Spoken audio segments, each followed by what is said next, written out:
Bandit maling motor di Rambutan Banyuasin babak belur diamuk massa. Sesudah aksinya kepergok oleh korbannya. Pelaku kemudian diserahkan pada pihak kepolisian untuk proses hukum lebih lanjut.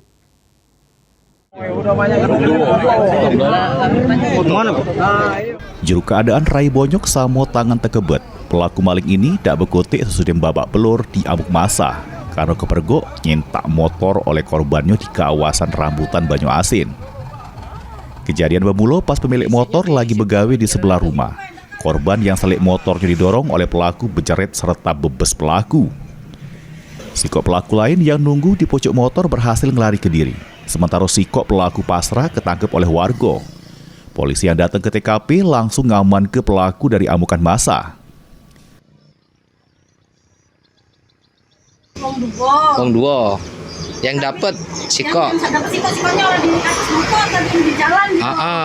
Yang sikok yang lembek tadi. Oh, sikok yang lembek tadi. Tapi lah dibawa ke polsek ya. Iya. Sepi, memang sini sepi. Sepi ya, kayak uang ya. Sekarang tapi belum buka. Belum buka. Nah inilah di sini tuh sepi kalau Sepi. kan biasanya aku di rumah kan. Untuk tanggung jawab perbuatannya, pelaku mendekam di balik jeruji besi Polsek Rambutan Banyuasin. Mulyadi, PAL TV.